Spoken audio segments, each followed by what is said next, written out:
Il devient clair que nous gagnons suffisamment d'États pour obtenir 270 grands électeurs et gagner la présidentielle.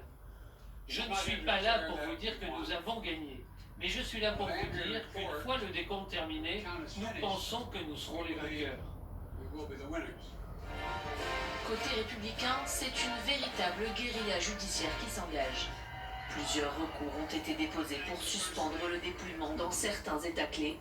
Le Wisconsin, la Pennsylvanie ou encore la Géorgie, des États dans lesquels de nombreux votes par correspondance restent à traiter. Pas un seul républicain n'a pu examiner ces bulletins par correspondance. Mais ils viennent peut-être de Mars, ou peut-être du Comité national démocrate. Peut-être que c'est Joe Biden qui a voté 50 fois ou même 5000 fois. Les bulletins viennent peut-être de la prison. Le ton est donc donné, et c'est bien le pire des scénarios qui se met en scène. Celui d'une élection à rallonge qui pourrait durer des semaines.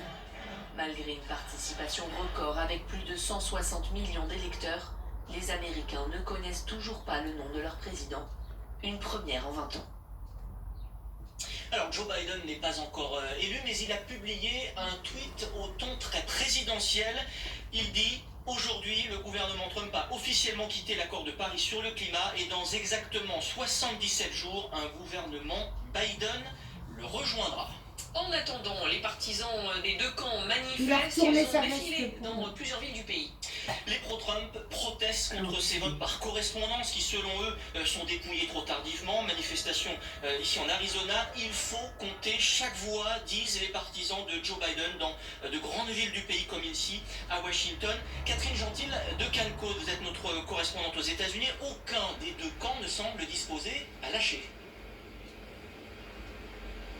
Bah oui, c'est normal. Absolument. Et puis alors, Donald Trump a une stratégie que l'on découvre maintenant, même s'il n'a pas fait de déclaration depuis avant-hier. Et en fait, c'est assez paradoxal, puisqu'il se met à critiquer avec beaucoup d'acharnement, finalement, le système électoral qui lui a permis d'être élu il y a 4 ans et auquel il ne trouvait alors aucun défaut.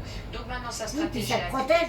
Il demande si ça se trouve, il a fait des choses qui devraient être en taux, là, ce mec. Finalement, il est en tête, où il pense pouvoir arriver en tête, plus précisément. Et puis, il demande à ce qu'on arrête de compter les bulletins dans les États où il est en tête et où il voudrait rester. J'espère que vous me suivez toujours. Mais son avocat, Rudy Giuliani, qui est un avocat doublement célèbre aux États-Unis, puisqu'en plus, c'est l'ancien maire de New York, s'est déplacé lui-même à Philadelphie, en Pennsylvanie, où il y a 20 grands électeurs qui sont dans la balance. Et évidemment, à la fois Joe Biden et Donald Trump doivent les récupérer s'ils veulent continuer la marche vers la Maison-Blanche. Eh bien, Rudy Giuliani est allé là-bas avec